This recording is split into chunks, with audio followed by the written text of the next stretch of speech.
Hola, ¿qué tal? ¿Cómo estáis? Tal y como os comenté en el vídeo anterior, en el que os hice una primera introducción de Reconciliación, el libro de memorias o desmemorias de Juan Carlos I, ha llegado el momento de abordar todas esas cuestiones que me han llamado la atención, que son unas cuantas. En este libro, que ya no sé si debería haberse llamado Revancha, reproches o resentimiento en vez de reconciliación, hay casi más olvidos que recuerdos y casi más crítica que autocrítica. Hay reticencias o quejas con respecto al tratamiento que considera que le ha dado Casa Real tras su abdicación, como un victimismo impropio de quien ha sido jefe del Estado. Además, todo con un tono excesivamente melancólico e intenso, con el que quizás puedo empatizar y entender teniendo en cuenta su edad y su lejanía de nuestro país. La autocrítica queda también relegada a frases muy genéricas, al igual que su indignación, por no hablar de la condescendencia con la que habla de la reina Sofía, llamada en este libro Sophie, y que, conociendo como conocemos el historial de mujeres y las revelaciones de algunas de ellas, resulta casi ofensivo y molesto, sobre todo cuando se lamenta que doña Sofía no quiso celebrar con él su 60 aniversario de boda. Aunque lo más destacable es ese resentimiento y la falta de comprensión de lo sucedido en los últimos años de su reinado, así como del deterioro de la institución que tanto dice defender y de la que es responsable y que además le llevó a perder crédito ante los españoles, por no hablar de los episodios negativos que han estallado después de su abdicación y que no le dejan en muy buen lugar. Si con este exhibicionismo emocional, con esta sobreexposición mediática, quería recuperar el prestigio perdido, está claro que no le beneficia. Preguntarse delante de toda España si se ha convertido en una persona non grata para sus seres queridos tampoco parece el camino más sensato para reconducir esta situación.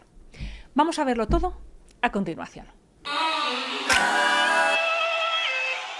Os puedo confirmar que Felipe VI intentó convencer a su padre para que no publicara este libro, pero no le hizo caso. Y también que todo parece indicar que se han eliminado páginas a petición de Felipe VI, también por consejo de los abogados del rey Juan Carlos y de los propios asesores de la Casa Real.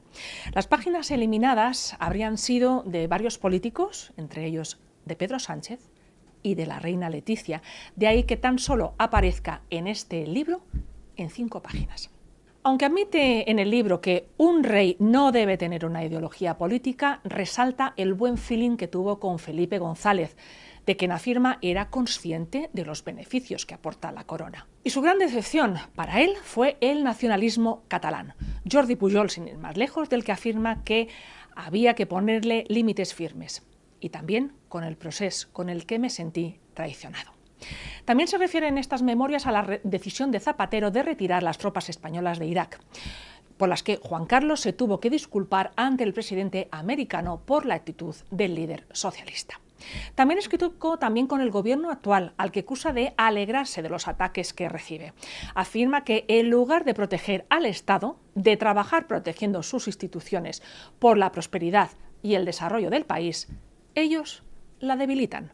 También atribuye a presiones de la Moncloa la decisión de su hijo de retirarle tras los escándalos la asignación de dinero público que recibía. Supongo que también él se enfrentaba a presiones del gobierno, apunta. También habla de la justicia y alude al caso Nos, que terminó enviando a su entonces yerno Iñaki Urdangarín a prisión y sentando a su hija Cristina en el banquillo, afirmando que fue imputada por el juez que buscaba deliberadamente notoriedad y se empeñó en convertir el caso en ejemplarizante. Cuenta también cómo el caso Nos afectó a la familia. Dice: este juicio tuvo consecuencias desafortunadas para la corona y para nuestra familia, y a la relación que yo mantenía había ocasionado también grandes tensiones con mis hijas, pero esta vez ya estábamos llegando a un nivel de distensión sin precedentes. Ya os podéis imaginar a quién se refiere con esta relación que yo mantenía. A Corina. A pesar de todo, no habla mal de Iñaki Urdangarín, todo lo contrario de Jaime de Marichalar, a quien culpa de la etapa complicada que tuvo Froilán por su falta de autoridad parental. Para don Juan Carlos tenía yernos simpáticos que se llevaban bien con todo el mundo. eran apreciados por la opinión pública y además se mostraban a la altura de las responsabilidades que se les imponían. ¿No? Si ya lo hemos visto ya. Y ahora vamos con las partes en las que hay una de cal y otra de arena, las indirectas y los dardos envenenados, como por ejemplo a determinados miembros de mi familia para quienes ya no importo, a los amigos que le traicionaron o al presidente francés Giscard d'Estaing. También a Corina Larsen, a quien califica de antigua relación, que interpuso una demanda por presunto acoso y difamación, alegando grotescas fabulaciones dignas de una película de James Bond. Y, como no, a Jaime Alfonsín, leal y eficaz servidor público que en estos años ha actuado con una inteligencia al servicio de la corona y que también es blanco de sus críticas, aunque por sentido institucional quizás debería recibir su agradecimiento. Además, quien se lleva la palma de las críticas es su hijo Felipe de Borbón, quien aparece ni más ni menos que en 56 páginas de este libro y a quien deja especialmente en mal lugar al presentarle como una figura desagradecida e implacable, que le ha tratado como a un paria y sin la menor compasión. Además, señala que las pruebas y tensiones que han tenido que pasar le han cambiado, lo define como un buen rey.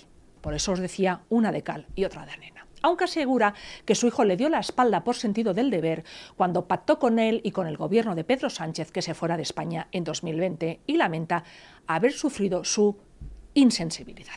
También que antes se mostraba comprensivo con sus problemas de salud, que compartían almuerzos de trabajo, que se reunían regularmente, que charlaban, aunque está claro que no se entienden y que tienen personalidades muy distintas. Y aunque en el 5 de enero de 2021 el rey Felipe le llamó y le felicitó por su cumpleaños, reconoce que está claro que no se nos da bien comunicarnos, como si esquivarnos pudiera resolver los problemas.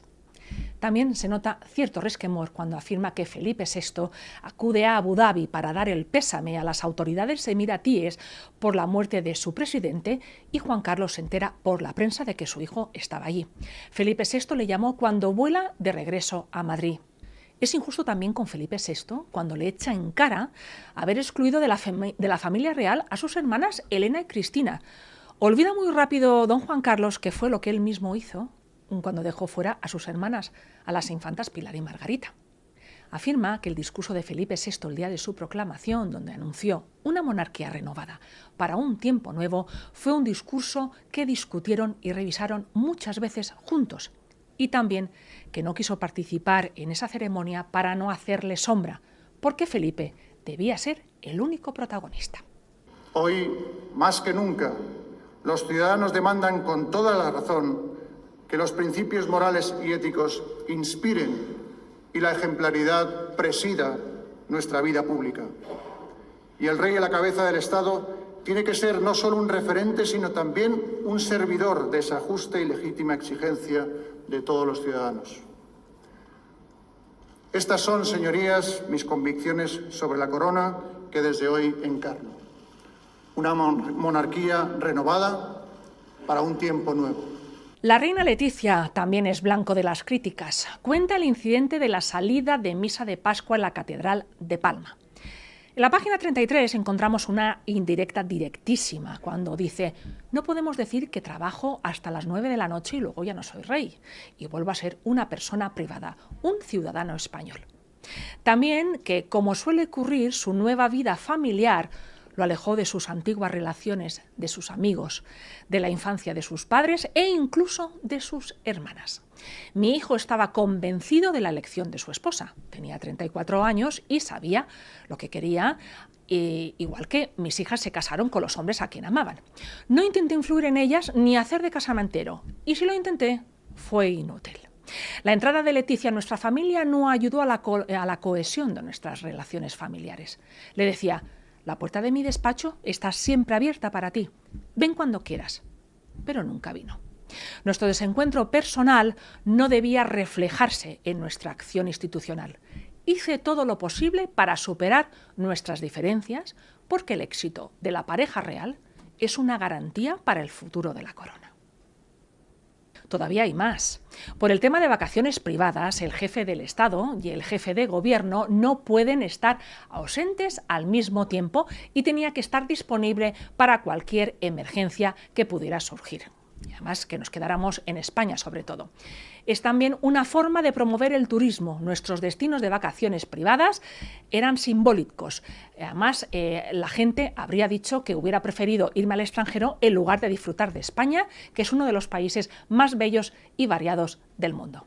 A buen entendedor, sin duda, sus críticas a la reina Leticia, la que acusa de ser un factor de discordia en la familia, no le van a granjear las simpatías de sus nietas Leonor y Sofía, de quien se queja amargamente de no haber tenido contacto, no haber podido salir por Madrid o no verlas más a menudo. Comenta que sabe que Leticia y Felipe educan maravillosamente a sus hijas, que son muy graciosas y simpáticas. Aunque los principales halagos son para otros nietos, precisamente, para Froilán, a quien dedica 4 páginas de este libro, y a sus nietos Urdangarín, que son maravillosos, inteligentes, alegres, deportistas, emprendedores, solidarios y guapos. Vamos, un compendio de virtudes.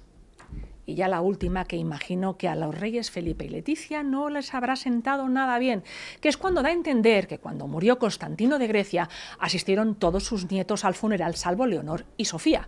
Todo lo contrario que Leonor Urdangarín, que según cuenta don Juan Carlos se las arregló para asistir al funeral sin perder demasiadas clases y además le dijo que para mí es muy importante venir al funeral de mi tío abuelo, lo que hizo que se emocionase porque hacía mucho tiempo que no estaban todos juntos en familia. Como podéis ver, este libro de reconciliación tiene más bien poco. Sigo pensando que es un libro inoportuno, que no fomenta la cohesión familiar.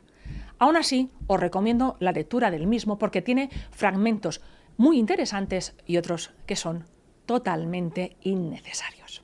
Pues hasta aquí el vídeo de hoy. Recordad que podéis dejar vuestros comentarios en el inferior y nos vemos en el próximo vídeo.